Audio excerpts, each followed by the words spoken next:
Hey everybody, it's Coach Hammock coming to you from beautiful Georgetown, Texas, here in room 122. Sorry, I thought I was back in my old room 132. Hey, gonna go over 1-7 today. This is the last section that we're gonna go over in chapter 1. Don't forget you have a test on Tuesday. We will probably have a study hall on Monday evening at Starbucks, but I'm gonna make sure of that before I confirm it.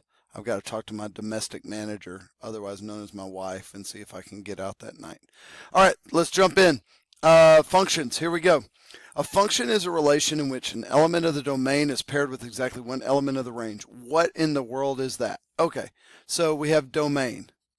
Domain is your x values, all right? And your range are your y values, all right? So when you think about it like that, the x values, excuse me, the x values can only give you one y value. All right, so look, this is a function right here. -3 gives you 5. 0 gives you 3. The input, domain x values input, gives exactly one output.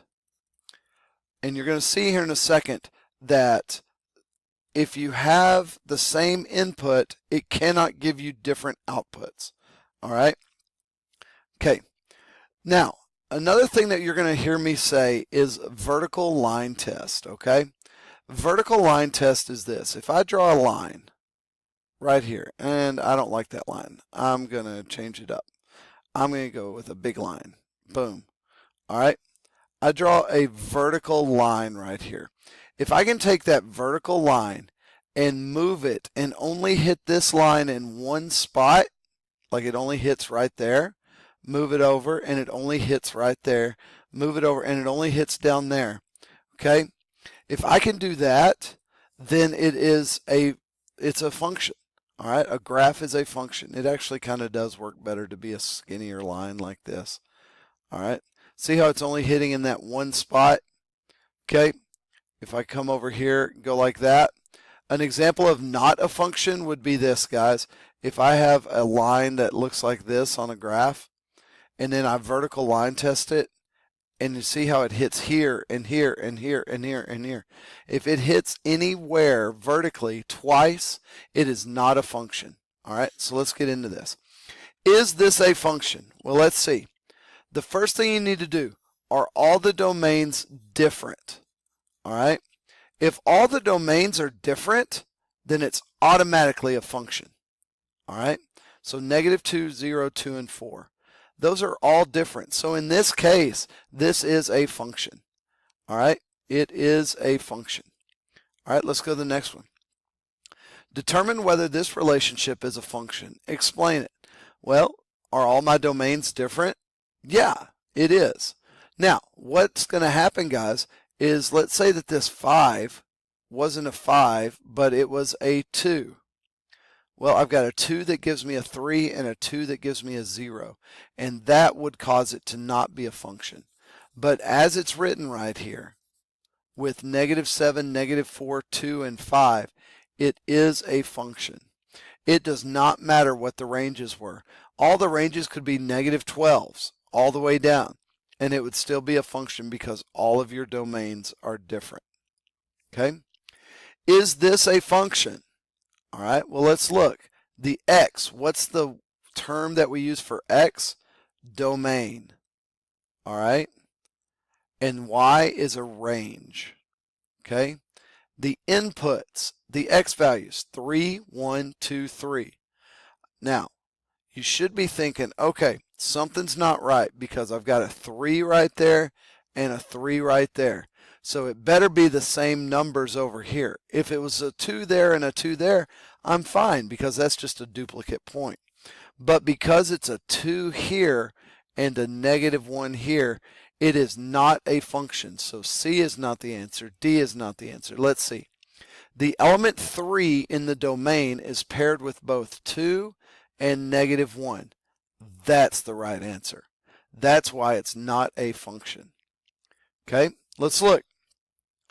Determine whether x equals -2 is a function. So we have x equals -2 right there. That's the graph of that. So what I'm going to do is I'm going to draw my vertical line, okay, and I'm going to run it across the graph. Boom. And it stacks right on top of that line. So is it a function? No, it's not a function because you have a point here and a point here and a point there and a point there.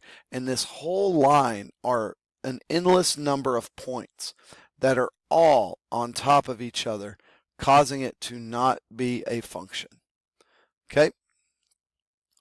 Is this a function? Well, if we do our vertical line test, there's my vertical line, and I'm taking it and I'm running it left to right, right to left, it doesn't matter. Stop. Is it hitting the line in one spot? Yes, there's no other point it's hitting. Move it over, stop. Is it hitting the line in one spot? Yes. Move it over, stop. Is it hitting the line in one spot? Yes, it is. So, is it a function? Yes, this line is a function. Okay? There are several different ways that we can look at a function. Okay, the first one is we can look at it in a table form, and this is all the same formula, guys. -2, 1, 0, -1, 2, 1. Well, with the x and y values, it's really easy for me to go over here and put these on a graph. So look, our first point is x is -2, y is 1. So I go over 2 and up to 1 and put a point. All right, 0, -1, 2, 1. Look at how it's right on that graph. Okay, this mapping shows you that as long as the domains are different, the ranges don't matter. So is it still a function? Yes, it is. Because all of these are different, it still is a function. The equation, you can't really tell right there. I mean, it says f of x, function of x. So if you see an f of x, you know that it's going to be a function. And then with the graph, what's the way that we check that? With the vertical line, okay? And we can take that vertical line and run it right across the graph, and everywhere we see it hit the line, it's got one intersecting point right there. Okay, this is something that a lot of kids find confusing. If f of x, function of x, equals 3x minus 4, find f of 4. All that f of x means, guys, is y.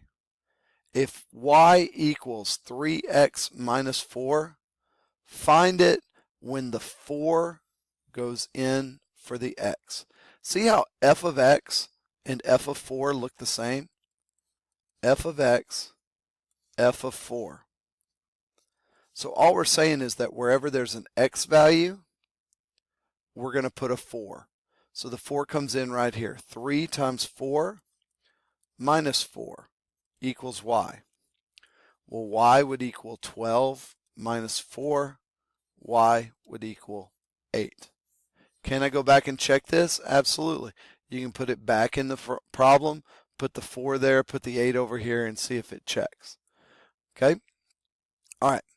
So if f of x, or y, equals 3x minus 4, find it when x is -5.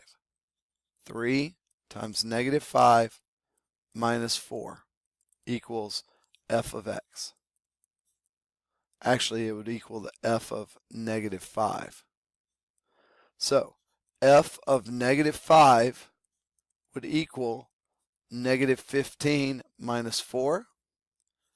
F of -5 equals -19. Right there. That's what it's asking. All right. Here we go. Last one. Work it out. Ready, set, go.